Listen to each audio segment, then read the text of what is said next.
Well, we've not changed on Huawei. We're not allowing Huawei into our country. We're not changed on that.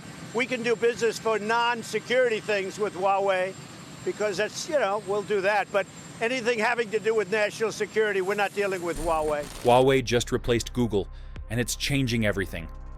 The US tried to shut them down. But instead of dying, Huawei evolved an entire digital universe that now powers nearly 1 billion devices.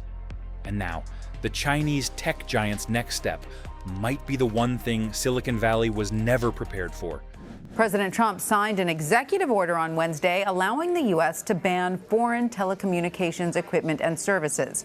The order is meant to help protect the U.S. from foreign adversaries taking advantage of technological vulnerabilities. To understand where it all began, we have to go back to May 2019, the moment the world watched in disbelief as Huawei, once one of the biggest tech titans, suddenly came crashing down overnight. Here was a global titan, reduced to a shadow of its former self, its future hanging by a thread. This was not a collapse caused by mismanagement, a product failure, or a country's financial crisis. Far from it, it was a result of an attack from an executive order issued by the United States.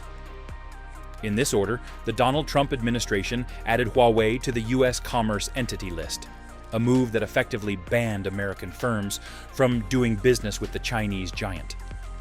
The reason for the order? National security concerns. Washington expressed fear that Huawei equipment was likely being used by the Chinese government for espionage.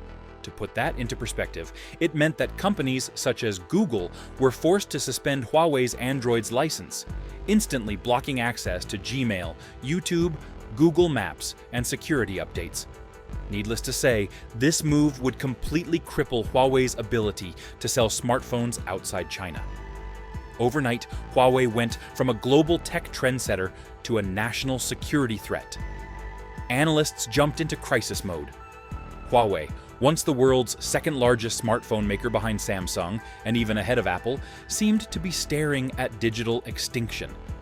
Everyone seemed to concur that the company could not survive the global tech market without Google's ecosystem. In all of these, one question that was largely unanswered was this really about espionage or infrastructure risk? Or was it, once again, about power, dominance, and control of the global tech stack? But here's what almost no one knew.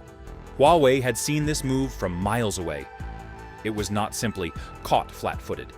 Executives had already simulated potential moves to make in the event of a decoupling from Western technology chains, and even had contingency plans in place. As the dust settled on the initial blow, one thing became clear: Huawei was not fighting an ordinary corporate battle. Instead, it was facing off with the strongest government in the world. This only pointed toward one direction. It had to rebuild everything it had initially taken for granted, from square one, from its software to its services.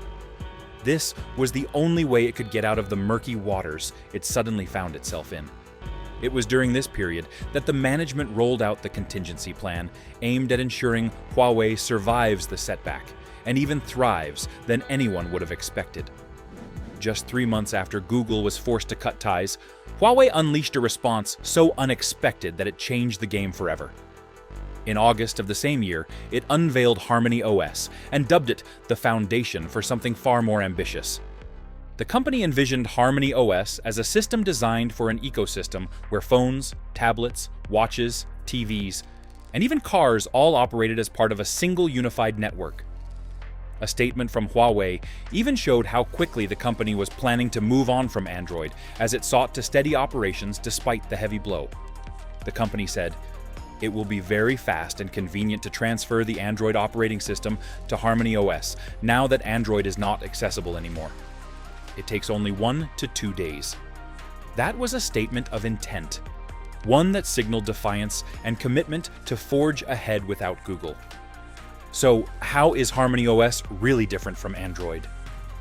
According to Huawei, this system has been built from the ground up with a distributed architecture in mind, one that's entirely different from the monolithic approach that Google has adopted with Android. This was a strategic move, as it helped in the rapid integration of the system into new devices. Just 3 years after its launch, Huawei had managed to deploy it on over 330 million devices, and even extended it into 12 categories that included smartphones, PCs, smart screens, and smart home terminals. By 2024, it was reported that Harmony OS was running on a whopping 900 million devices globally, a number that even Google could not ignore. With this achievement, Huawei has proven beyond reasonable doubt that it is well capable of standing against US-imposed barriers and growing to levels that no one would have expected. Even more surprising is the effect that the move by the US to push Huawei out of the global OS ecosystem has had on the company's domestic presence. While the US thought that this move would cripple Huawei's operations, it has instead triggered a significant growth in the Chinese domestic market. With flagships like the Mate 60 and Mate 70 series, Huawei has completely annihilated the likes of Samsung and Apple in China's market, becoming a blessing in disguise that not even the US had envisioned. On the tech front, Huawei has fought back with hardware that goes toe-to-toe, and perhaps even surpasses the Western one that it was banned from using. Case in point, Kirin 9100 chip, which comes with an 8-core CPU and a Maliun 910 GPU. This positions it in the same category with the likes of the Snapdragon 8 Gen 2 in CPU and Snapdragon 8 Plus Gen 1 in GPU.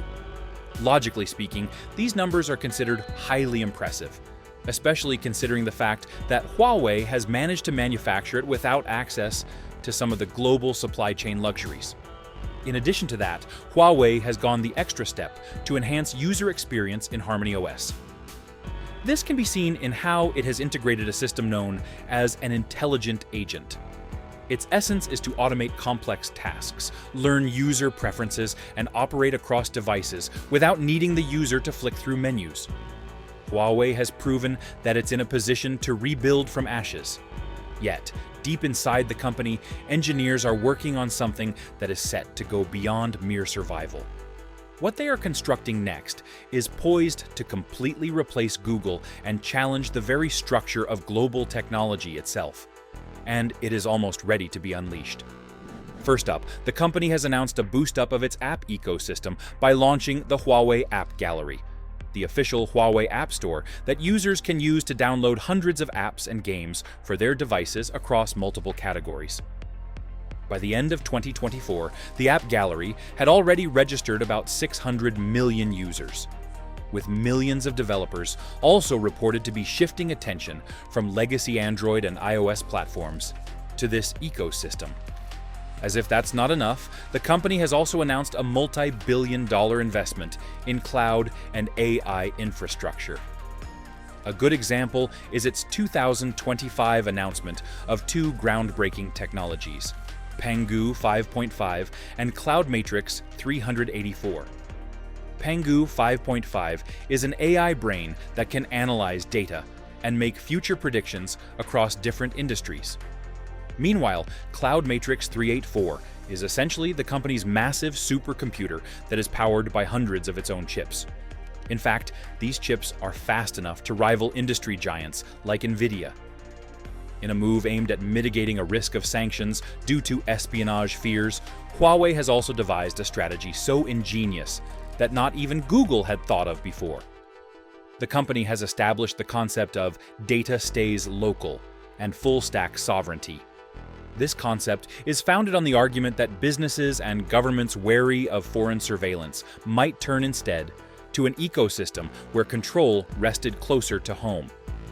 The move to decentralize control over information and infrastructure has been hailed due to its effectiveness in helping reduce its reliance on foreign infrastructure that could be weaponized against it, as the US did in 2019.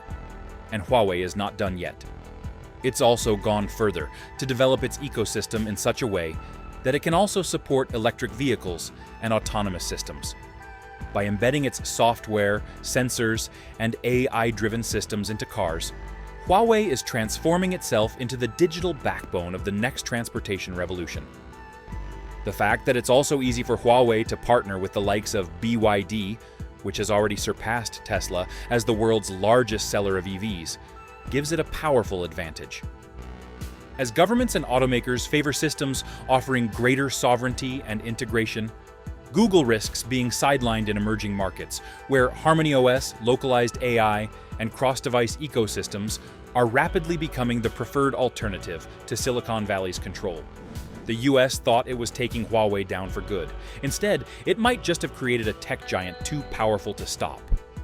Now, what started as punishment has become a global power shift. And the fight for control over the future of technology might already be leaning Huawei's way.